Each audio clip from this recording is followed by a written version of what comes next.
जय हिंद दोस्तों, स्वागत है आप सभी का इस सीरीज में जिसमें हम जियोग्राफी को कवर कर रहे हैं। तो आज हम यहाँ पर क्लाइमेटोलॉजी का नेक्स्ट पार्ट यानी कि कुछ कॉन्सेप्ट जो है उन्हें समझने की कोशिश करेंगे।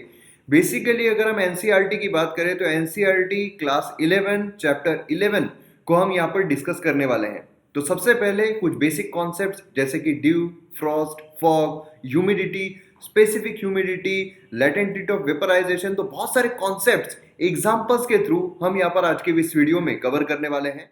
एमएम एकेडमी ऐप को आपने डाउनलोड किया या नहीं? क्योंकि मेरे द्वारा जो कोर्सेस लाए जा रहे हैं यहाँ पर तो आप डेमो लेक्चर देख रहे हो, लेकिन आपको जो असली लेक्चर्स है, जो असली माल है, वो आपको एमएम एकेडमी ऐप पर देखने को मिलेगा। मतलब मॉडर्न हिस्ट्री कंप्लीटली अवेलेबल है भाई साहब, जो इंडियन पॉलिटी है कंप्लीटली अवेलेबल है, एंशिएंट हिस्ट्री कंप्लीटली अवेलेबल है, जो एथिक्स है कंप्लीटली अवेलेबल है। तो इस तरीके के आपको जो लेक्चर्स है, आपको जो कोर्सेस है, वो आपको एमएम एकेडमी ऐप पर देखने को मिलेंगे और आप यहाँ पर हाईएस्ट क्वालिटी कंटेंट एंजॉय कर सकते हो। और ये जो हाईएस्ट क्वालिटी कंटेंट है ना, किसी को बताना मत, लोएस्ट प्राइजेस पर है। इतने कम प्राइजेस है, इतने कम प्राइजेस है क्योंकि हमारी टैग लाइन ही है कि हर गांव से सितारे निकलेंगे और हर गांव से हम सितारे निकाल कर रहेंगे। इसलिए इतने कम प्राइजेस में कि जो एजुकेशन है, क्वालिटी एजुकेशन है, ये हर गांव तक जाए, हर इंसान तक पहुंचे और पैसों के वजह से जो एजुकेशन है उसको ना छोड़े, अपने जो ड्रीम्स है उसको ना मारे। इसीलिए हाईएस्ट क्वालिटी कंटेंट को एंजॉय कीजिए आपके मोबाइल फोन में, जहां पर आपको सभी जीएस 1 2 3 4, आप यूपीएससी बोलिए, स्टेट पीएससी बोलिए, किसी भी एग्जाम की अगर आप प्रिपरेशन कर रहे हो तो आपको ये जो प्रिपरेशन है इसमें 4 चांद, 10 चांद, 15 चांद, 20, 100 चांद सभी आपको यहाँ पर देखने को मिलेंगे। तो इसलिए फटाफट डाउनलोड कीजिए एमएम एकेडमी ऐप और वीडियोस को एंजॉय कीजिए। अब यहाँ पर जब हम बात कर रहे हैं हमारे सबसे पहले कॉन्सेप्ट की, तो उससे पहले थोड़ा हमें रिवाइज जो है वो भी करना जरूरी है, जो हमने पहले देखा हुआ है। ऐसा नहीं है कि ये चीज आपने पहले देखी हुई नहीं है। फर्ज कीजिए कि एक ओशन है, ठीक है। ओशन मतलब एक वाटर बॉडी है और जो सूर्य है उसके लिए तो क्या ओशन और क्या जमीन, वो तो हर जगह पर अपना इंसोलेशन जो है वो तो देता ही है। तो यहाँ पर सूर्य किरणें जो है वो पड़ रही है वाटर बॉडी पर। फिर उसके बाद क्या होता है, इवेपोरेशन होता है। अब जब इवेपोरेशन हो रहा है मतलब बेसिकली क्या है, जो एयर है वो गर्म हो रही है और एयर जो है वो एक्सपांड हो रही है, जिसकी वजह से एयर जो है वो राइज हो रही है। अब जब एयर राइज हो रही है मतलब उसके साथ साथ जो वाटर कंटेंट है, वाटर मॉलिक्यूल्स है, वो भी उसके साथ वो लेकर जा रही है। इसका मतलब क्या हमें देखने को मिलता है, जो वाटर मॉलिक्यूल्स ऊपर जा रहे हैं मतलब वाटर वेपर जो है वो ऊपर जाते हुए हमें देखने को मिल रहे हैं, है ना। तो ये जो चीज है, ये चीज हमने ऑलरेडी देखी हुई है। तो यहां पर एयर जो है उसमें वाटर वेपर्स भी रहते हैं। ये यहां पर सबसे इंपॉर्टेंट चीज है जो हमने ऑलरेडी कवर की हुई है। ऐसा नहीं है कि ये चीज आपके लिए नहीं है, ये चीज हमने ऑलरेडी देखी हुई है। तो मतलब एयर जो है उसमें वाटर वेपर्स भी रहते हैं और ये जो वाटर वेपर्स है ये वैरी होते हैं। क्या एयर में कांस्टेंट उतने ही वाटर वेपर्स रहेंगे? जी नहीं, ये जो वाटर वेपर्स है ये यहाँ पर फ्लक्चुएट होते हैं, वैरी होते हैं। कैसे? The 0 to 4% bye volume of the atmosphere. जैसा एटमॉस्फेयर का वॉल्यूम है उस हिसाब से 0 to 4% जो है ये वैरी होते रहते हैं। देखिए यहाँ पर क्या होता है, कुछ कभी कभार फैक्चुअल इंफॉर्मेशन आपको सीधी एग्जाम में आ जाती है, खासकर प्रीलिम्स की अगर हम बात करते हैं। इसलिए एनसीईआरटी से सीधा ये स्टेटमेंट जो है उठाकर आपको दे दिया जाता है। तो यहाँ पर कुछ स्टेटमेंट जो है उस तरीके से हमें याद रखने पड़ते हैं, ठीक है। ये चीज आपको समझ में आ गई। अब यहां पर जब हम फॉर्म्स ऑफ वाटर देखते हैं तो हमें क्या देखने को मिलता है, फॉर्म्स ऑफ वाटर, पानी जो है वो कौन कौन से फॉर्म में हमें देखने को मिलता है। तो सबसे पहला हमें क्या सॉलिड में पानी देखने को मिलता है? आप बोलोगे सर वाटर, वाटर उसे तो हमने मोस्टली लिक्विड फॉर्म में देखा है।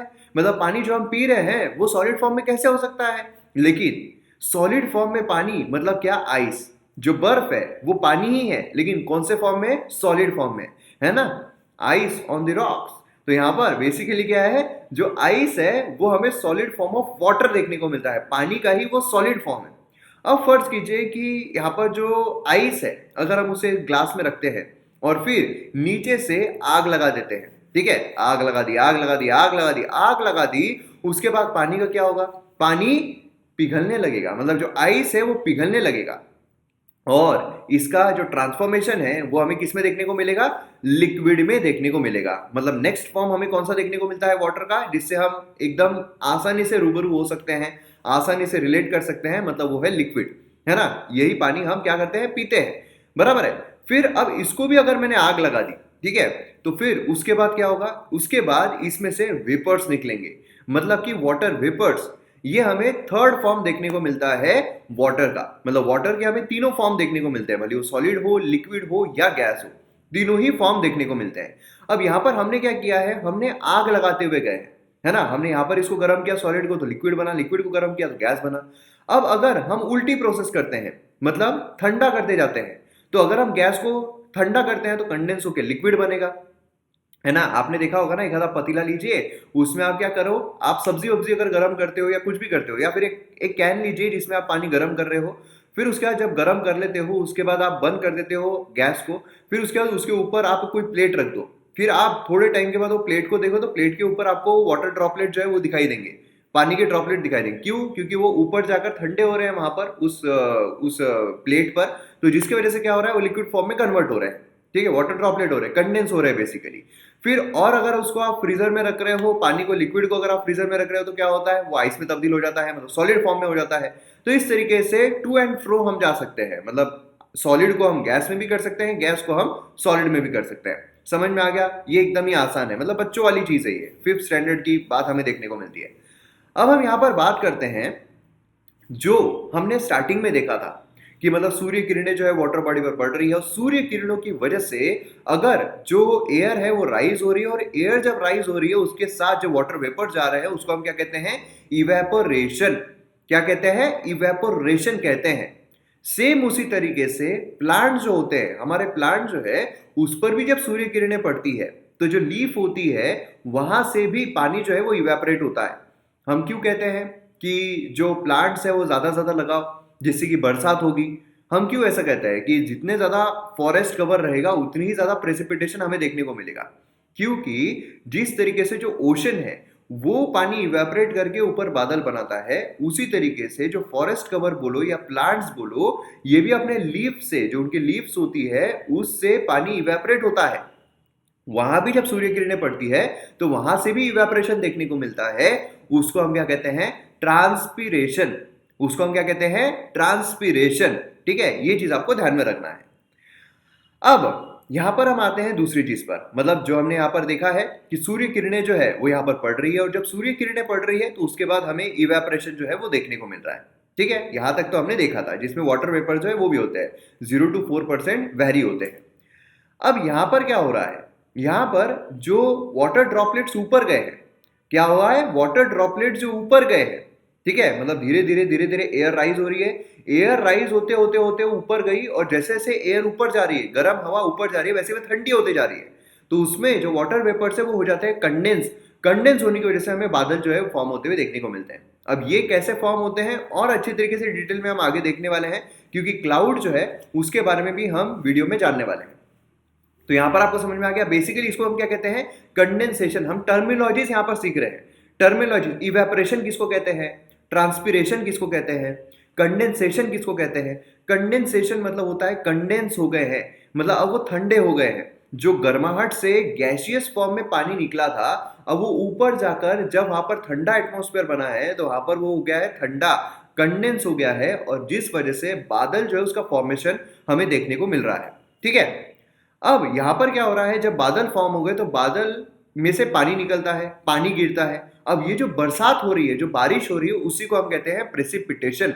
उसको हम क्या कहते हैं, प्रेसिपिटेशन। ठीक है, ये भी चीज काफी ज्यादा इंपॉर्टेंट है। तो जब भी हम बात कर रहे हैं प्रेसिपिटेशन की, मतलब हम बरसात की बात कर रहे हैं, हम रेन की बात कर रहे हैं, ठीक है, हम बारिश की बात कर रहे हैं। समझ में आ रहे हो, रिम झिम बारिश हो, इस तरीके की हम बात कर रहे हैं। अब यहां पर क्या होता है, टेम्परेचर, ध्यान से देखिएगा, ध्यान से सुनिएगा। टेम्परेचर जिस पर पानी जो है वो इवेपोरेट होना शुरू होता है, जिस टेम्परेचर पर पानी इवेपोरेट होना शुरू होता है उसे हम क्या कहते हैं, उसे हम कहते हैं लेटेंट हीट ऑफ वेपराइजेशन। क्योंकि वेपर्स में पानी जो है वो कन्वर्ट हो रहा है ना। यहां पर क्या हुआ, यहां से जो सूर्य किरणें हैं वो आई, सूर्य किरणों की वजह से जो पानी है, ये वाला जो पानी है ये वेपर्स में कन्वर्ट हो गया, और जिस टेम्परेचर पर ये पानी जो है वो वेपर्स में कन्वर्ट हो गया, उसी को हम कहते हैं लेटेंट हीट ऑफ वेपराइजेशन। समझ में आया, लेटेंट हीट ऑफ वेपराइजेशन किसको कहते हैं? लेटेंट हीट ऑफ वेपराइजेशन वो हीट जिस पर जो पानी है वो वेपर्स में कन्वर्ट हो गया, उसे हम कहते हैं लेटेंट हीट ऑफ वेपराइजेशन। ठीक है, समझ में आ गया आपको, एकदम आसान है। अब यहां पर फर्ज कीजिए कि जो सूर्य किरणें हैं वो पड़ रही है, और सूर्य किरणें पड़ने की वजह से क्या हो रहा है, जो एयर है वो राइज हो रही है ना। अब वो एयर राइज जो हो रही है वो यहाँ पर जमीन पर भी होती है, वो जो वाटर बॉडी है उसमें भी होती है। अब जब दोनों जगह पर हो रही है तो उसमें बेसिकली क्या होता है, तो एयर राइज हो रही है, एयर राइज होने की वजह से जो वाटर ड्रॉपलेट्स है वो हमें देखने को मिलते हैं, है ना। वाटर ड्रॉपलेट देखने को, अब ये जो वाटर ड्रॉपलेट है, क्या ये सिर्फ समुद्र के ऊपर ही हमें देखने को मिलेंगे, वाटर बॉडी के ऊपर ही हमें देखने को मिलेंगे? जी नहीं, जो लैंड है उस पर भी देखने को मिलते हैं, है ना, लैंड पर भी देखने को मिलते हैं। अब यहां पर ये जो हमें वाटर ड्रॉपलेट्स अलग अलग जगहों पर देखने को मिल रहे हैं, मतलब ये जो वाटर ड्रॉपलेट है, जो इंसान यहां पर होगा, ये जो इंसान हमें यहां पर देखने को मिल रहा है, इसको भी ये वाटर ड्रॉपलेट जो है वो फील हो रहे हैं, वेपर जो है वो फील हो रहे हैं, और यहां पर जो बैठे हुए हैं इनको भी जो वेपर्स है वो फील हो ही रहे हैं, है ना। तो अब यहां पर ये जो चीज है इसको हम कहते हैं ह्यूमिडिटी। यहां पर अगर वाटर ड्रॉपलेट हमें देखने को मिल रहा है, मतलब हम ये बोलेंगे कि यार ह्यूमिडिटी ज्यादा है। आप कभी कोस्टल एरिया में अगर रहते होंगे या फिर कोस्टल एरिया में अगर आप जाते होंगे, तो जैसे मुंबई हो गया, मुंबई में आपको बहुत ज्यादा जो गर्मी है वो देखने को मिलती है। गर्मी इन द सेंस कैसी, ह्यूमिडिटी बहुत ज्यादा देखने को मिलती है, मतलब पसीने बहुत ज्यादा आपको आएंगे, ह्यूमिडिटी बहुत ज्यादा देखने को मिलती है। मतलब वहां पर अगर ठंड हवा चल भी रही है तो उसमें ह्यूमिडिटी बहुत ज्यादा होती है, वाटर मॉलिक्यूल्स बहुत ज्यादा होते हैं, वाटर ड्रॉपलेट्स बहुत ज्यादा होते हैं। ठीक है, तो इसे हम कहते हैं ह्यूमिडिटी। समझ रहे हो आप, मतलब वाटर वेपर जो एयर में प्रेजेंट होते हैं उसे हम कहते हैं ह्यूमिडिटी।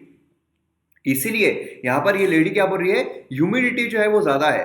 क्यों क्यों भैया, रहेंगे क्यों नहीं, आप एकदम वाटर बॉडी जो उसके पास हो, आप कोस्टल एरिया पे हो वहां पर, बट ऑब्वियसली इवेपोरेशन की वजह से जो वाटर वेपर्स है वो हमें एयर में देखने को मिल रहे हैं। और जब एयर में देखने को मिल रहे हैं मतलब वाटर वेपर एयर में प्रेजेंट है, वाटर वेपर एयर में प्रेजेंट है, उसी को हम क्या कहते हैं, उसी को हम कहते हैं ह्यूमिडिटी। मतलब एयर में जो हमें वाटर वेपर्स देखने को मिल रहे हैं इसी को हम क्या कहते हैं, ह्यूमिडिटी कहते हैं। समझ में आया क्या, बहुत इंपॉर्टेंट है ये चीज। अब ये जो हमें यहाँ पर वाटर वेपर देखने को मिल रहे हैं, ठीक है, ये वाटर वेपर्स अगर बढ़ जाते हैं, अगर ये वाटर वेपर बढ़ जाते हैं तो मतलब हम बोलेंगे यहाँ पर हाई ह्यूमिडिटी है ना। वाटर वेपर्स अगर कम है तो हम बोलेंगे आज लो ह्यूमिडिटी है, कि वाटर वेपर्स एयर में कम है। वाटर वेपर्स एयर में अगर है उसको हम कहते हैं ह्यूमिडिटी। अब ये रिलेटिव है, अगर ज्यादा वाटर वेपर्स है हम कहेंगे ज्यादा ह्यूमिडिटी है, अगर कम वाटर वेपर्स है तो हम कहेंगे कम ह्यूमिडिटी है, बराबर है। अब यहां पर अगर आप देखोगे जितने पर्टिकुलर एरिया में, अब ये हमने क्या किया, पर्टिकुलर एरिया जो एयर है वो हमने यहां पर कैप्चर की। ये पर्टिकुलर एयर में जितने हमें वाटर वेपर्स देखने को मिल रहे हैं उसे हम कहते हैं एब्सोल्यूट ह्यूमिडिटी, मतलब actual amount of water vapour present in the atmosphere. Atmosphere में एक्चुअल अमाउंट ऑफ कितना है, तो यहां पर अगर हम क्वांटिटी अगर हम गिन पाते, वाटर वेपर्स को हम ऐसे गिन पाते हैं क्या, नहीं, लेकिन अगर इन केस हम वाटर वेपर्स को गिन पाते तो हम यहाँ पर ये जो एटमॉस्फेयर है इसमें वाटर वेपर्स कितने बोलते हैं, तो यहाँ पर 1 2 3 4 5 6 7 8 9 10 11 12 13 14 15 16 17 18 19 20, तो हम ये बोलते हैं कि यहाँ पर एब्सोल्यूट ह्यूमिडिटी कितनी है, 20 वाटर मॉलिक्यूल्स हमें देखने को मिल रहे हैं। मतलब वाटर वेपर जो हमारे एटमॉस्फेयर में एक्चुअल में प्रेजेंट है उसे हम कहते हैं एब्सोल्यूट ह्यूमिडिटी। इसलिए यहाँ पर बोला जा रहा है एब्सोल्यूट, मतलब यहाँ पर कोई दोहरा ही नहीं है, यहाँ पर पूरे एटमॉस्फेयर में जितने वाटर वेपर्स होंगे उसे हम कहेंगे एब्सोल्यूट ह्यूमिडिटी। लेकिन ऐसे हम नहीं गिन सकते ना, एक एक वाटर वेपर को नहीं गिन सकते, है ना। तो ये चीज आपको समझ में आ गया, एब्सोल्यूट। हमें कॉन्सेप्ट समझना है, हमें कॉन्सेप्ट को समझना है। लेटेंट हीट ऑफ वेपराइजेशन क्या है, ऐसी हीट जिस पर जो वाटर बॉडी है, वाटर मॉलिक्यूल से वेपराइज होना शुरू होते हैं, उसको हम कहते हैं latent heat of vaporisation. Atmosphere में, एयर में जितने वाटर मॉलिक्यूल है, जितने वेपर्स है, उसको हम कहते हैं ह्यूमिडिटी। और पर्टिकुलर एटमॉस्फेयर में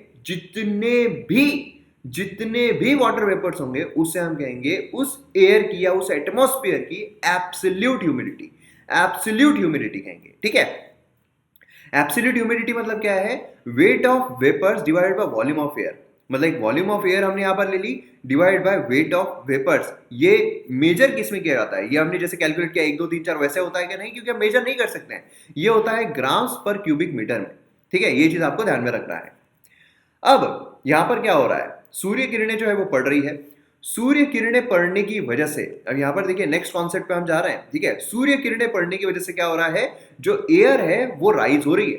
एयर क्या हो रही है, राइज हो रही है। अब यहाँ पर समझ लीजिए ये हम एयर का एक कॉलम ही ले रहे हैं, ठीक है। ये बेसिकली एयर नहीं है, ये एयर का एक कॉलम है, मतलब ये और ये, ठीक है, कॉलम समझ लीजिए। अब ये पूरा कॉलम जो है वो बढ़ रहा है, इसके अंदर सारे एयर्स वेपर्स वो सब हमें देखने को मिल रहा है। आसानी से समझने के लिए कॉलम हम यहाँ पर ले रहे हैं, इस कॉलम में हमें एयर वाटर वेपर सभी देखने को मिलने वाले हैं, ठीक है। इतना आपको समझ में आ गया।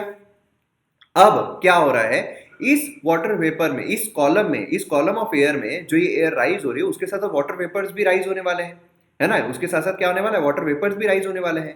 अब फर्ज कीजिए कि यहाँ पर अगर जो सूर्य की धूप है, जो टेम्परेचर है वो राइज हो जाता है। टेम्परेचर राइज होता है तो क्या होगा, एयर क्या होगी, एक्सपांड होगी या कॉन्ट्रैक्ट होगी। अगर टेम्परेचर राइज होता है, अगर टेम्परेचर बढ़ता है, कोई भी चीज का अगर आप टेम्परेचर बढ़ाते हो, ठीक है, तो वो चीज एक्सपांड होती है। तो मतलब यहां पर एयर क्या होगा, एयर भी यहां पर क्या हो जाएगी, एयर भी यहां पर हो जाएगी एक्सपांड, बराबर है, एयर भी यहां पर हो जाएगी एक्सपांड। अब यहां पर एयर जब एक्सपांड हो रही है, मतलब अब इसमें ज्यादा वाटर मॉलिक्यूल्स भी आ सकते हैं, है ना। इसमें क्या होगा, ज्यादा वाटर मॉलिक्यूल्स भी आ सकते हैं, बराबर है। इतनी चीज आपको समझ में आ गई। अब यहां पर आपको नॉन टेक्निकल एग्जांपल से एक चीज समझना है जिसका नाम है रिलेटिव ह्यूमिडिटी। हमने एब्सोल्यूट ह्यूमिडिटी देख ली। एब्सोल्यूट ह्यूमिडिटी क्या है, एटमॉस्फेयर में जितने भी वाटर वेपर्स है वो हम कहेंगे absolute humidity, actual number of water vapours. Relative humidity क्या है, तो नॉन टेक्निकल एग्जांपल हम यहां पर ले रहे हैं। इतना तो कॉन्सेप्ट आपको समझ में आ गया ना, कि अगर धूप पड़ रही है, एयर जो है वो होती है एक्सपांड, और जब एक्सपांड होती है तो ज्यादा वाटर वेपर्स उसमें समा सकते हैं, ज्यादा वाटर वेपर्स लेने की उसकी क्षमता बढ़ जाती है ना, क्योंकि ज्यादा हो जाता है, वो बड़ा हो जाता है, एक्सपांड हो जाती है। तो अब यहाँ पर नॉन टेक्निकल एग्जांपल के थ्रू हम समझ रहे हैं, यहाँ पर है लैंड और यहाँ पर है वाटर बॉडी, ठीक है, लैंड है और वाटर बॉडी है। दोनों जगह पर फर्ज कीजिए कि सेम इंसोलेशन हो रहा है, सेम। मैं टेक्निकल टर्म्स इसलिए इस्तेमाल कर रहा हूं, मैं धूप भी बोल सकता हूं, लेकिन इंसोलेशन में इसलिए बोल रहा हूं ताकि आपको एग्जाम में लिखने के लिए आसानी जाए, आपको दिमाग में बैठ जाए, इंसोलेशन जो वोकैबुलरी है वो आपके दिमाग में बैठ जाए। सेम इंसोलेशन हो रहा है, सेम टेम्परेचर हमें देखने को मिल रहा है, तो उसके तहत क्या होगा, जो एयर है वो क्या होगी, एयर यहां पर होगी राइज। अब एयर यहां पर हम कंसिडर करते हैं कि जब सेम इंसोलेशन हो रहा है, सेम टेम्परेचर लैंड पर और ओशन पर दोनों जगह पर हमें देखने को मिल रहा है, तो मतलब सेम कॉलम जो है वो राइज होगा, उतना ही विड्थ जो है वो कॉलम की रहेगी, एयर वाले कॉलम की रहेगी, दोनों की विड्थ यहां पर सेम है, बराबर है। लेकिन क्या इसमें जो वाटर वेपर्स है वो सेम रहेंगे, क्या वाटर वेपर्स है क्या वो सेम रहेंगे दोनों जगह पर। जो लैंड है उस पर हमें इतने वाटर वेपर्स देखने को मिल रहे हैं, और जो ओशन है उसमें हमें इतने वाटर वेपर्स देखने को मिल रहे हैं। अब इसमें बेसिकली क्या हो रहा है, जो ओशन है वहां पर ज्यादा वाटर वेपर्स है, और अगर हम लैंड देखते हैं तो वहां पर कम वाटर वेपर्स है, क्योंकि मतलब एकदम आसान है समझना, साहजिक है। क्यों, क्योंकि जो ओशन है वहां पर वाटर ही है पूरा, तो उसको इवेपोरेशन के लिए ज्यादा वाटर मॉलिक्यूल्स निकलेंगे। लैंड है वहां पर कम हमें पानी देखने को मिल रहा है, तो वहां से कम वेपर्स निकलेंगे, है ना। इतनी चीज आपको समझ में आ गई। मतलब क्या है, with the change of air temperature, ठीक है, with the change of air temperature capacity जो है यहां पर मॉइस्चर रिटेन करने की इंक्रीज या डिक्रीज होती है, and the relative humidity is also affected. तो रिलेटिव ह्यूमिडिटी उससे अफेक्ट होती है। लेकिन रिलेटिव ह्यूमिडिटी है क्या, रिलेटिव ह्यूमिडिटी मतलब क्या है, percentage of moisture present in the atmosphere as compare to its full capacity at a given temperature. मतलब क्या है, यहां पर भी सेम टेम्परेचर हो रहा है, यहां पर भी हमें सेम टेम्परेचर देखने को मिल रहा है। यहां पर अगर आप देखोगे तो एयर में आपको ज्यादा वाटर मॉलिक्यूल्स देखने को मिल रहे हैं, यहां पर आपको कम वाटर मॉलिक्यूल देखने को मिल रहे हैं, लेकिन जो एयर कॉलम की विड्थ है वो तो सेम है ना।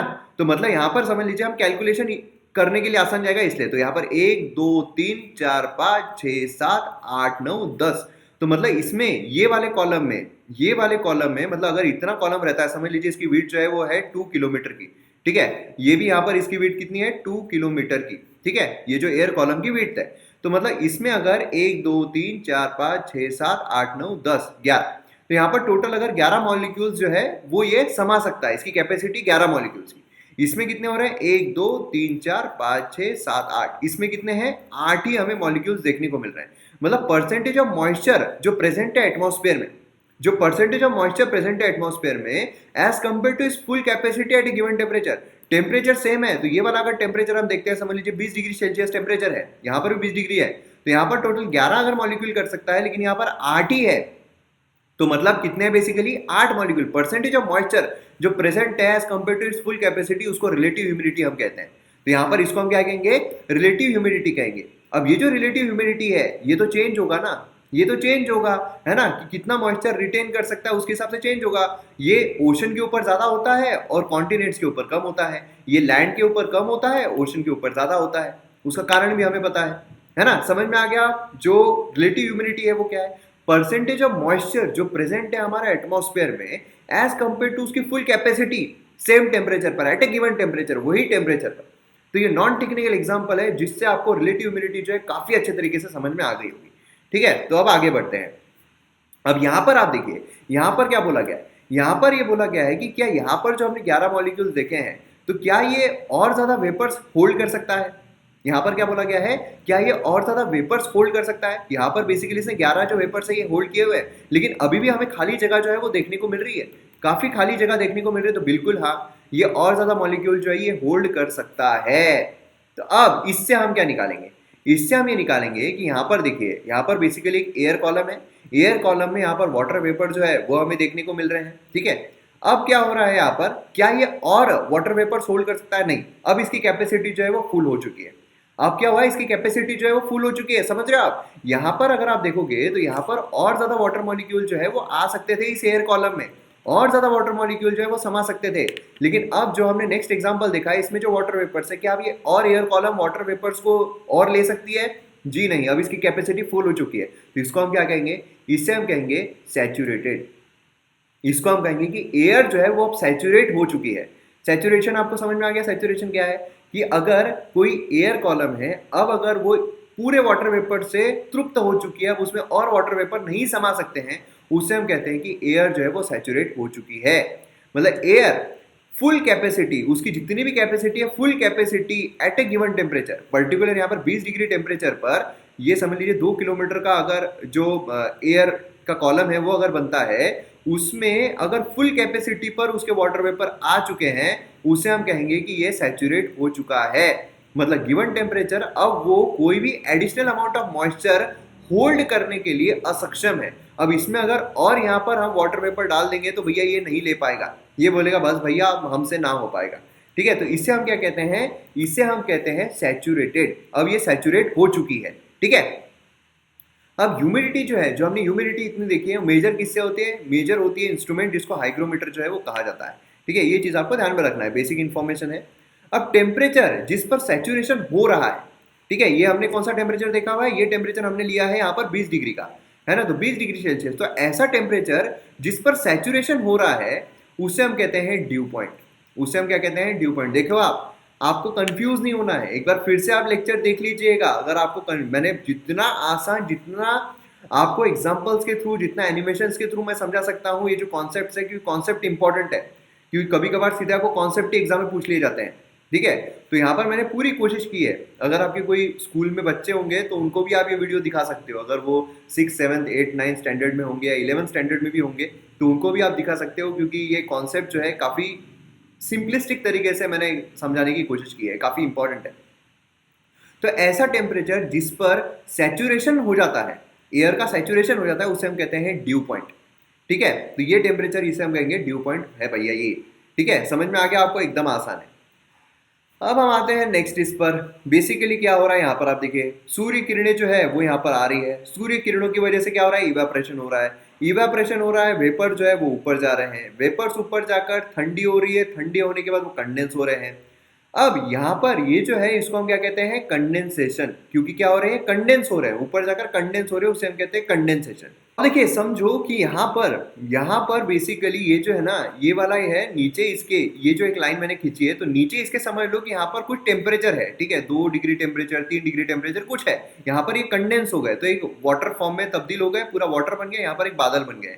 ऊपर समझ लो ये जो लाइन है ना, ये लाइन के ऊपर 0 डिग्री टेम्परेचर के नीचे अगर है, तो ऐसे सिनारियो में आप सोचिए कि ऊपर जो पानी है वो क्या होगा, ऊपर, क्योंकि ये जो ड्रॉपलेट हमें नीचे नजर आ रहे हैं, ये भी ड्रॉपलेट ऊपर भी फॉर्म, पूरा बादल ही ड्रॉपलेट से फॉर्म हुआ है, कंडेंस होने की वजह से हुआ है। लेकिन ये जो लाइन है इसके ऊपर 0 डिग्री से कम टेम्परेचर अगर है, तो वो जो पानी के ड्रॉपलेट्स है वो तो फ्रीजिंग पॉइंट के ऊपर है, तो मतलब वो क्या हो जाएंगे, वो आइस में तब्दील हो जाएंगे, है ना, वो आइस में तब्दील हो जाएंगे।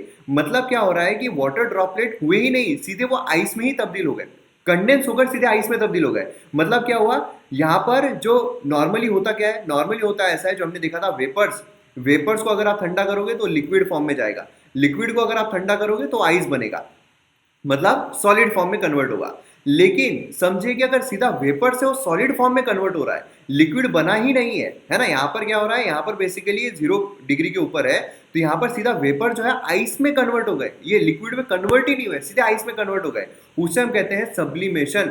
अगर आप देखोगे MPSC, Maharashtra public service commission, उसके 2017, 18, 19 पता नहीं एग्जैक्टली कौन सा साल, लेकिन उसमें ये क्वेश्चन आया था कि the process of conversion of vapours to directly solid, उसको कौन सी प्रोसेस कहते हैं, तो उसको सब्लिमेशन कहा जाता है। ये आपको ध्यान में रखना है, ऐसे क्वेश्चन सीधे आते हैं। ये चीज आपको समझ में आ गई, एकदम आसान है। सब्लिमेशन आपको समझ में आ गई क्या है। अब जो मैं आपको बता रहा हूँ ध्यान से सुनिए, क्योंकि यहाँ पर जो हमने है वो तो शॉर्ट में देखा है बादल कैसे फॉर्म हो रहे हैं, कि मतलब बेसिकली टेम्परेचर की वजह से वेपर्स हो रहे हैं, वेपर्स ऊपर जा रहे हैं, ठंडे हो रहे हैं, कंडेंस हो रहे हैं और बादल फॉर्म हो रहे हैं। लेकिन डिटेल में कैसे होते हैं वो हम आगे देखेंगे। उसके लिए आपको ये चीज समझना बहुत जरूरी है, उसके लिए आपको ये क्या है ये समझना जरूरी है। ये जो हम यहाँ पर देख रहे हैं, समझ लीजिए एरोजोल, मतलब समझ लीजिए डस्ट पार्टिकल है ना, ऊपर बहुत सारे डस्ट पार्टिकल हमें देखने को मिलते हैं, बहुत सारे डस्ट पार्टिकल्स होते हैं। अब ये जो डस्ट पार्टिकल है, लेमन लैंग्वेज में समझा रहा हूँ, ये जो डस्ट पार्टिकल है, ये जो वेपर्स ऊपर जा रहे हैं, ये वेपर्स उसको ऊपर जो जा रहे हैं, ये डस्ट पार्टिकल की तरफ अट्रैक्ट हो जाते हैं, डस्ट पार्टिकल के लग जाते हैं। अब डस्ट पार्टिकल के ऊपर जब लगते हैं, डस्ट पार्टिकल तो ठंडे हैं, है ना, डस्ट पार्टिकल क्या है, वो तो ठंडे हैं क्योंकि ऊपर है। अब ऊपर रहने की वजह से क्या हो रहा है, डस्ट पार्टिकल जो ऊपर है, तो ये वेपर जो नीचे से ऊपर जा रहे हैं, तो डस्ट पार्टिकल के वो चिपक जाते हैं, वहां पर वो ठंडे होते हैं, वहां पर वो कंडेंस होते आते हैं। जस्ट लाइक अगर आपने कोई ठंडे पानी की बोतल ली हो, है ना, अगर आप कहीं बाहर घूमने गए हो, ठंडे पानी की बोतल आपने ली हो, उसको अगर आपने रखा हो, तो उसके ऊपर आपको पानी की बूंदे नजर आती बाहर से पानी की बूंदे नजर, क्यों, क्योंकि जो गर्म एयर है वो वहां पर लग रही है, लेकिन वाटर बॉटल ठंडी होने की वजह से वहां पर जो पानी है वो कंडेंस हो रहा है, वहां पर वो पानी कंडेंस हो रहा है, उसके ड्रॉपलेट्स फॉर्म हो रहे हैं। उसी तरीके से जो गर्म एयर है, जो वेपर्स है, वो ऊपर जा रहे हैं, और वो जब कांटेक्ट में आते हैं इन डस्ट पार्टिकल के, एरोजोल्स के जो ठंडे हैं, तो वो भी उसी तरह वहां पर ड्रॉपलेट्स फॉर्म कर लेते हैं, ठीक है। तो फ्री एयर में कंडेंसेशन जो है, यहाँ पर cooling around very small particles, जिनको हम कहते हैं हाइग्रोस्कोपिक कंडेंसेशन न्यूक्लिया। यहाँ पर न्यूक्लिया मतलब क्या होता है, न्यूक्लियस मतलब सेंटर पोर्शन, उसके अराउंड हमें इलेक्ट्रॉन्स घूमते हुए दिखते हैं, उसको हम सेंट्रल पोर्शन को न्यूक्लिया कहते हैं। उसी तरीके से इसके ऊपर हमें जो वाटर वेपर्स है वो यहाँ पर कंडेंस होते हुए देखने को मिलते हैं, इसलिए इसको कहा जाता है न्यूक्लिया। इसको हम हाइग्रोस्कोपिक कंडेंसेशन न्यूक्लिया जो है वो कहते हैं, जिसके अराउंड यहाँ पर वेपर जो है वो फॉर्म होते हैं। ये चीज आपको समझ में आ गई। अब आपको आगे जब हम इसका देखेंगे फॉर्मेशन, बादलों का फॉर्मेशन, तो आपको इजीली समझ में आ जाएगा। इतनी चीज आपको समझ में आ गई, हाइग्रोस्कोपिक कंडेंसेशन न्यूक्लिया किसको कहते हैं वो समझ में आ गया। चलो अब आगे बढ़ते हैं। अब प्रीलिम्स ओरिएंटेड कुछ इंपॉर्टेंट चीजें हैं। यहाँ पर आप देखो कंडेंसेशन जो है वो तभी होता है जब मॉइस्ट एयर जो है वो कांटेक्ट में आती है कोल्डर ऑब्जेक्ट के, है ना, जैसा हमने देखा है यहाँ पर, समझ लीजिए ये मॉइस्ट एयर है, ये अगर कांटेक्ट में आई है कोल्डर ऑब्जेक्ट के, तो यहाँ पर कंडेंसेशन जो है वो हमें देखने को मिलता है ना। Temperature is close to dew point, मतलब सैचुरेट अगर हो गया है तो भी वो हो जाता है। कंडेंसेशन जो है वो डिपेंड है amount of cooling and relative humidity of the air. Relative humidity क्या है, कितना एटमॉस्फेयर में, कितना वो मॉइस्चर जो है वो रिटेन कर पा रहा है, कितना मॉइस्चर रिटेन कर पा रहा है, उस पर भी डिपेंड होता है। कंडेंसेशन इन्फ्लुएंस होता है volume of air, temperature, pressure and humidity. किससे इन्फ्लुएंस होता है, वॉल्यूम ऑफ एयर, एयर का वॉल्यूम कितना है, मतलब अगर एयर इतनी है तो उसमें इतना ही हमें वेपर जो है वो देखने को मिलेंगे, एयर अगर बड़ी है तो उसमें ज्यादा वेपर जो है वो हमें देखने को मिलेंगे, है ना। तो इस तरीके से कंडेंसेशन वॉल्यूम ऑफ एयर पे होता है। टेम्परेचर पर होता है, अगर टेम्परेचर कम है, अगर जैसे जैसे हम ऊपर जाते हैं टेम्परेचर ठंडा होते जाता है, तो टेम्परेचर ठंडा होते जाएगा तो वहां पर क्या होगा, एयर जो है वो कंडेंस हो जाएगी, है ना। तो इस तरीके से कंडेंस है, अगर नीचे ग्राउंड लेवल पर ही अगर ठंडा एटमॉस्फेयर है तो ग्राउंड लेवल पर ही कंडेंसेशन हमें देखने को मिलता है ना। तो इस तरीके से क्या है, टेम्परेचर पर भी डिपेंड होता है, प्रेशर पर भी होता है। हमने देखा हुआ है कि यहाँ पर क्या होता है, अगर वेपर्स को लिक्विड फॉर्म में कन्वर्ट करना है, वेपर्स किस तरीके से होते हैं, तो यहाँ पर आप देखोगे तो इतना गैप होता है उनमें मॉलिक्यूल्स में। लिक्विड अगर आप देखोगे तो पास पास में होते हैं, है ना, और सॉलिड अगर आप देखोगे तो एकदम ही लग लग के होते हैं सॉलिड में। तो इस तरीके से क्या होता है, जब आप प्रेशर बढ़ाओगे, मतलब वो पास पास में लेकर आओगे, इनको पास पास में लेकर आओगे, तो अपने आप लिक्विड में कन्वर्ट हो जाएगा, है ना, कंडेंसेशन हो जाएगा। तो मतलब जो प्रेशर है उस पर भी होता है, ह्यूमिडिटी पर तो होता ही है। तो इस तरीके से ये चारों ही चीजों पर डिपेंड होता है। तो अगर आपको क्वेश्चन आता है कि condensation is influenced by following में से किस पर होता है, तो टेम्परेचर, वॉल्यूम ऑफ एयर, ऐसे आपको दिया जाएगा, ऑल ऑफ द अबव उसका जवाब रहेगा। तो ये भी चीज आपको पता रहना बहुत जरूरी है। तो यहाँ पर आप देख सकते हो कि कंडेंसेशन जो है वो टेक्स प्लेस, कंडेंसेशन जो है वो होता है जब टेम्परेचर ऑफ द एयर ये रिड्यूस हो जाती है ड्यू पॉइंट पर, है ना, विथ वॉल्यूम जो है वो कांस्टेंट अगर है, वॉल्यूम कांस्टेंट है लेकिन जो टेम्परेचर एयर का वो ड्यू पॉइंट पर अगर हम लेकर आ गए, ड्यू पॉइंट क्या है, ड्यू पॉइंट हमने देखा हुआ है टेम्परेचर जिस पर सैचुरेशन हो रहा है, जिस पर सैचुरेशन हो रहा है उसे हम कहते हैं ड्यू पॉइंट। मतलब यहाँ पर सैचुरेशन जब हो रहा है, अब ज्यादा वाटर वेपर ले ही नहीं रह पा रही है एयर, तो कंडेंस हो जाएंगे, है ना। इसलिए कंडेंसेशन कब होगा, जब टेम्परेचर जो है वो अपनी ड्यू पॉइंट पर आ गया है, मतलब एयर जो है कंप्लीटली सैचुरेट हो चुकी है। एयर जब सैचुरेशन हो चुका है तो मतलब अब वो ज्यादा वाटर मॉलिक्यूल्स नहीं ले पाएगा, इसकी वजह से जो एक्स्ट्रा है वो लिक्विड फॉर्म में रहेंगे, मतलब वो कंडेंस होना शुरू हो जाएंगे, बराबर है। दूसरा अगर हम देखते हैं, when both volume and temperature जो है वो रिड्यूस किया जाए, जब वॉल्यूम और टेम्परेचर दोनों हम रिड्यूस कर रहे हैं तो क्या हो रहा है, अगर यहाँ पर देखिए ना, यहाँ पर बेसिकली क्या है कि एक एयर, यहाँ पर पूरा एयर का एक कॉलम है, बराबर है। अब इसमें क्या हो रहा है, बेसिकली हमको करना क्या है, बेसिकली हमको करना है एयर को सैचुरेट करना है, एयर को सैचुरेट मतलब अब उसको एयर कॉलम में ज्यादा वेपर जो है वो नहीं आने चाहिए, अब वो एयर वॉल्यूम वेपर्स लेना ही नहीं चाहिए, तब कंडेंसेशन शुरू हो जाएगा। तो यहाँ पर अगर आप देखोगे तो ड्यू पॉइंट अगर पहुंच जाते तो अपने आप ही सैचुरेट हो गया है, अब नहीं ले पाएगा, मतलब क्या होगा, कंडेंसेशन हो जाएगा। दूसरा अब हमको क्या करना है, ये जो यहाँ पर एयर का कॉलम है, एयर कॉलम में अब यहाँ पर क्या आप देखोगे तो इतने वेपर्स है, अब ये और वेपर्स यहाँ पर समा सकते हैं, है ना, इतनी गैप है और वेपर्स यहाँ पर समा सकते हैं। अब क्या हम करेंगे, यहाँ पर टेम्परेचर रिड्यूस करेंगे। टेम्परेचर जब हम रिड्यूस कर रहे हैं, टेम्परेचर जब हम बढ़ा रहे हैं तो क्या होता है, एयर एक्सपांड होती है, लेकिन टेम्परेचर जब हम कम कर रहे हैं तो क्या होगा, एयर कॉन्ट्रैक्ट होगी। तो उसी तरीके से यहाँ पर क्या होगा, एयर जो है वो हो जाएगी कॉन्ट्रैक्ट, मतलब हो जाएगी सैचुरेट, मतलब अब यहाँ पर कंडेंसेशन जो है वो शुरू हो जाएगा, बराबर है। दूसरा अगर हम देखते हैं, मॉइस्चर जो है अगर वो ऐड कर दिया गया है एयर में इवेपोरेशन के थ्रू, मतलब बेसिकली हमको करना क्या है, एयर को सैचुरेट करना है, एयर को क्या करना है, सैचुरेट करना है। तो अब इतनी एयर कॉलम है, ठीक है, इतनी एयर कॉलम है, उसमें कुछ वेपर्स है हमारे पास, ठीक है। अब क्या हो रहा है, हम टेम्परेचर को रिड्यूस नहीं कर पा रहे हैं, टेम्परेचर को रिड्यूस अगर कर लेते हैं तो अपने आप यहाँ पर ये जो कॉलम है, जैसे ये यहाँ पर आ गई थी उसी तरह ये भी यहाँ पर आ जाएगी और सैचुरेट हो जाएगी, कंडेंसेशन शुरू हो जाएगा। लेकिन हम टेम्परेचर को कम नहीं कर पा रहे हैं, तो हम दूसरा क्या कर सकते हैं, दूसरा ये कर सकते हैं कि वेपर्स जो है उनको ऐड कर देंगे, ये जो खाली जगह दिख रही है उसमें हम वेपर्स को ऐड कर देंगे। कैसे ऐड करेंगे, तो यहाँ पर मॉइस्चर जो है ऐड अगर हम कर देते हैं इवेपोरेशन के थ्रू, इवेपोरेशन थ्रू अगर हम यहाँ पर ऐड कर देते हैं तो यहाँ पर क्या हो जाएगा, अगेन एयर सैचुरेट हो जाएगी और कंडेंसेशन हो जाएगा, है ना। तो इस तरीके से कंडेंसेशन जो है 3 भागों में हमें देखने को मिलता है, तो ये चीज आपको यहाँ पर पता रहना बहुत जरूरी है। तो यहाँ पर मैंने आपको पूरे एनिमेशन के थ्रू समझाया है तीनों ही प्रोसेस में, उम्मीद करता हूँ आपको समझ में आ गया होगा। अब हम यहाँ पर आते हैं नेक्स्ट इस पर, जो कि है ड्यू। अब ड्यू यहाँ पर क्या है, देखिए जो मॉइस्चर है, मॉइस्चर डिपॉजिट होता है in the form of water droplet on the cooler surface of the solid object. जो सॉलिड ऑब्जेक्ट है, जैसे वाटर बॉटल है, वाटर बॉटल जो है अगर आपने ठंडी वाटर बॉटल ली है तो ठंडी वाटर बॉटल जो है उसके ऊपर वो ठंडी है ना, मतलब क्या है, बेसिकली जो सरफेस है वो क्या है, ठंडा है, सरफेस ठंडा है, तो उस पर क्या होता है, वाटर ड्रॉपलेट जो है डिपॉजिट होना शुरू हो जाते हैं, है ना।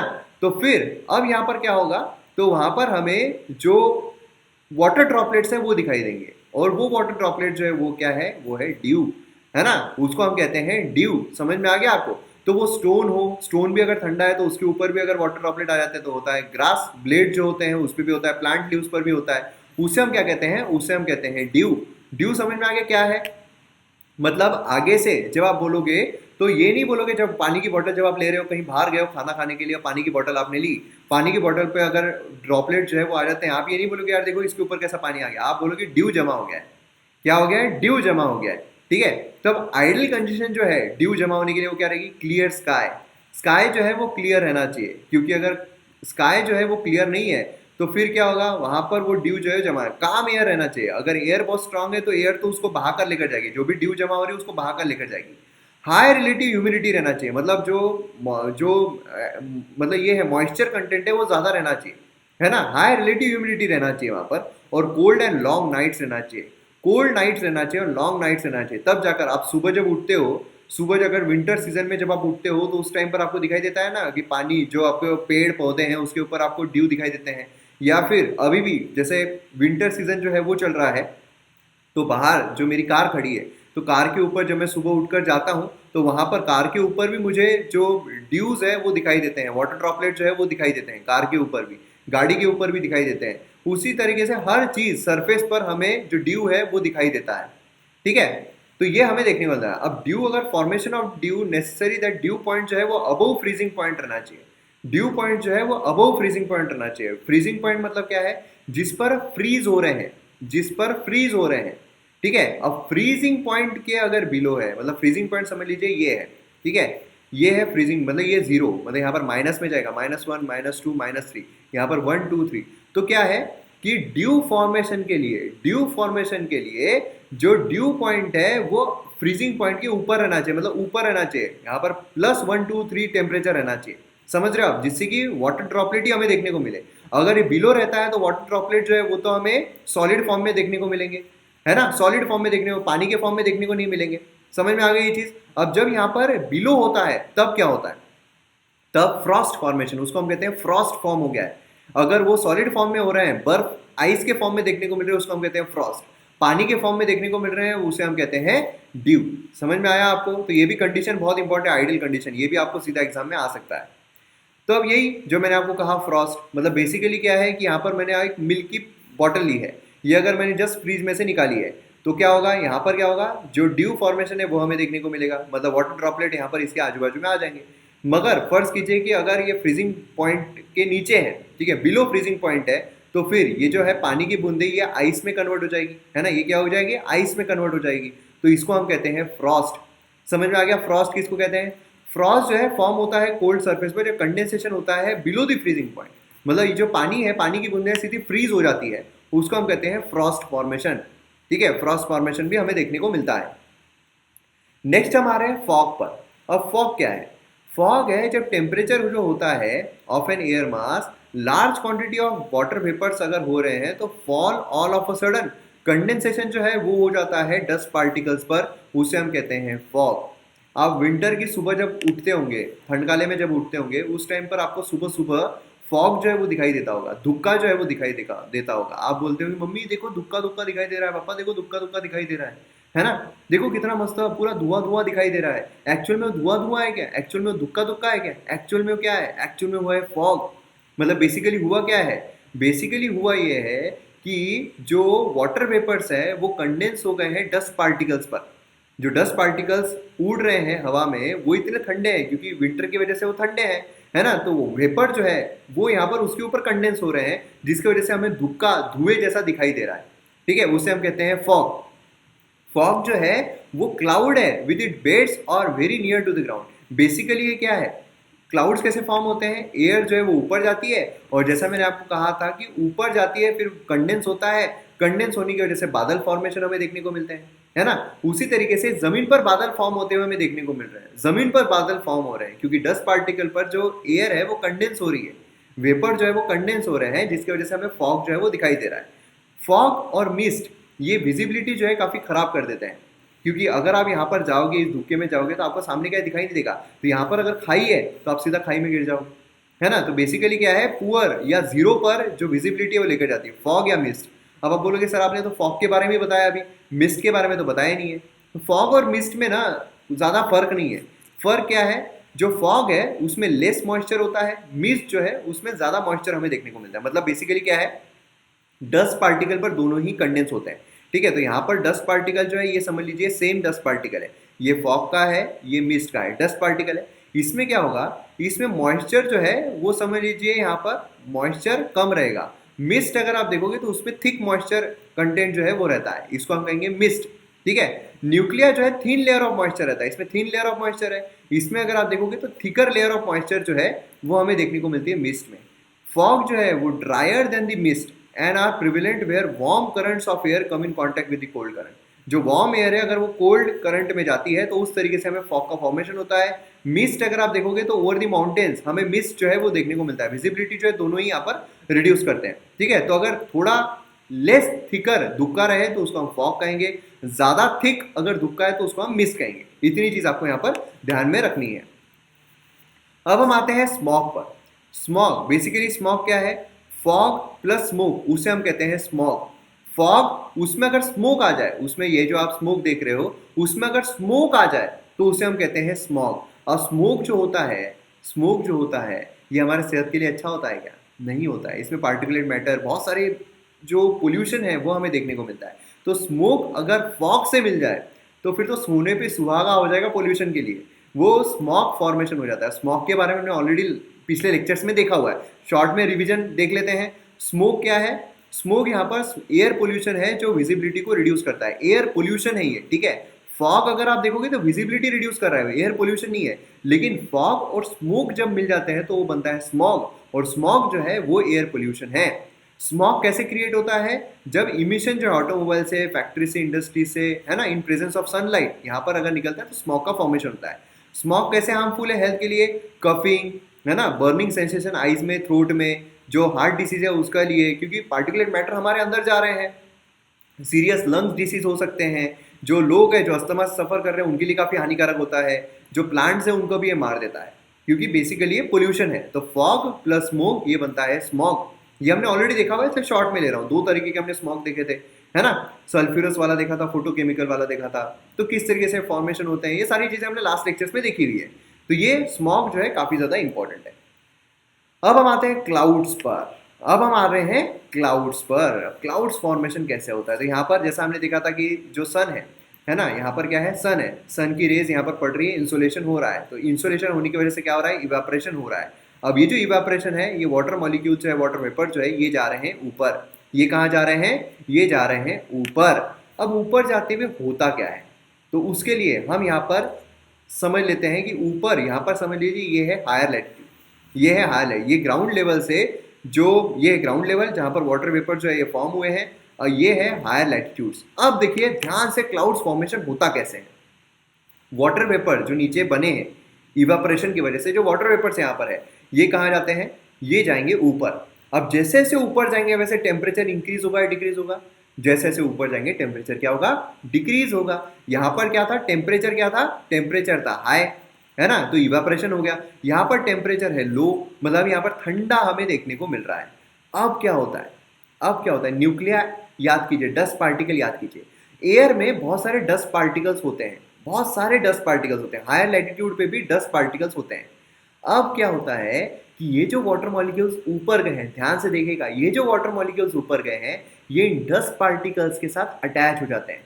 ये क्या होते हैं? इन डस्ट पार्टिकल्स के साथ अटैच हो जाते हैं, और अटैच होने की वजह से ये क्या है? ये ठंडे हैं, डस्ट पार्टिकल्स ठंडे हैं, है ना।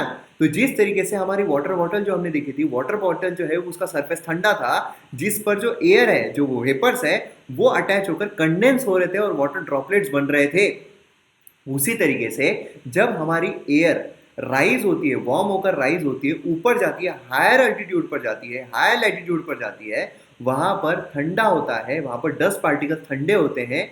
सेम उसी तरह जो हमारी एयर है उसमें जो मॉइस्चर है, वो वाटर मॉलिक्यूल जो है, वेपर जो है, वो इन डस्ट पार्टिकल्स को अटैच होते हैं, और ये अटैच होने की वजह से जो क्लाउड्स है, जब ये बहुत सारे अटैच हो जाते हैं, उससे हमें क्लाउड फॉर्मेशन देखने को मिलता है। सेम उसी तरह जैसे जमीन पर फॉग बन रहा था। फॉग कैसे बन रहा था? डस्ट पार्टिकल्स हमें यहाँ पर देखने को मिल रहे हैं। डस्ट पार्टिकल्स पर जो एयर है वो कंडेंस हो रही है और हमें नीचे फॉग, धुक्का देखने को मिल रहा है। उसी तरह अपर लैटिट्यूड में अगर ये चीज होती है, डस्ट पार्टिकल्स ऊपर के लैटिट्यूड में अगर कंडेंस हो रही है एयर, तो ऊपर फॉग जमा हो रहा है। वही फॉग क्या है? बादल है। वही फॉग क्या है? बादल है। अब यहाँ पर क्या होता है? ये जो यहाँ पर वेपर्स है, ये जो यहाँ पर वेपर्स है, ये क्या करते हैं? ये इकट्ठा आते हैं।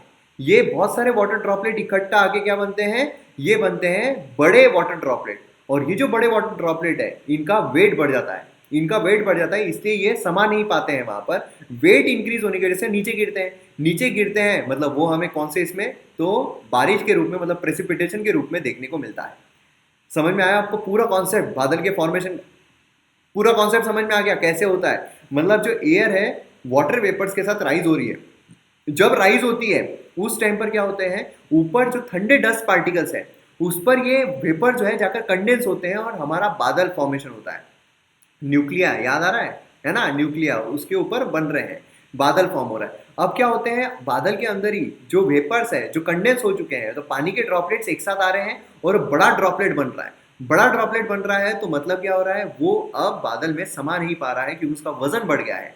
वजन बढ़ गया है तो वो नीचे गिरेगा, ग्रेविटी की वजह से नीचे गिरेगा, तो हमें बारिश देखने को मिलती है। समझ में आ गया? या फिर जब बादल सैचुरेट हो जाता है, जब और ज्यादा उसमें पानी नहीं आ पाता है, पानी नहीं आ पाता है, जब वो सैचुरेट हो जाता है पूरा बादल, है ना, तो उस टाइम पर प्रेसिपिटेशन हमें देखने को मिलता है। तो अब यहाँ पर और टेक्निकलिटी, यहाँ पर मैंने आपको नॉन टेक्निकल एग्जांपल दिया है। टेक्निकलिटी में प्रेसिपिटेशन कैसा होता है, कोई किस किस टाइप के प्रेसिपिटेशन होते हैं, बादल के क्या टाइप है, वो भी हम सारी चीज़ें नेक्स्ट पार्ट में देखने वाले हैं, है ना। तो टेक्निकल रूप में एक्चुअल में कैसा होता है वो हम नेक्स्ट पार्ट में देखेंगे। यहाँ पर मैंने आपको शॉर्ट में बता दिया है जिसकी आपकी इमेजिनेशन जो है वो स्ट्रांग हो जाए, आपकी इमेजिनेशन में आ जाए, ठीक है। इतनी चीज़ आप समझ लीजिए। तो यहाँ पर हमारा ड्यू, फ्रॉस्ट, फॉग, ह्यूमिडिटी, बहुत सारे कॉन्सेप्ट जो है हमने यहाँ पर कवर किए हैं। अब ये कॉन्सेप्ट मैंने इसी लेक्चर में ले सकता था बाकी भी चीज़ें कि बादल जो है, क्लाउड जो उसके कौन कौन से टाइप होते हैं, क्या क्या होता है, प्रेसिपिटेशन, लेकिन क्या है कि कॉन्सेप्ट जो है आपको अच्छी तरह समझ में आना चाहिए। इस पर बहुत सारी चीज़ें डिपेंडेंट है, इसलिए मैंने ये एक पार्ट में ले लिया जिसमें मैंने सारे कॉन्सेप्ट आपको समझा दिए। अब इस कॉन्सेप्ट के बलबूते पर हम आगे की चीज़ें जो है वो आसानी से समझ सकते हैं, तो हम लेंगे नेक्स्ट पार्ट में। तो MM Academy ऐप का अगर आपने अब तक सब्सक्रिप्शन नहीं लिया है तो ज़रूर लीजिएगा। मिलते हैं हम अगले लेक्चर में। जय हिंद।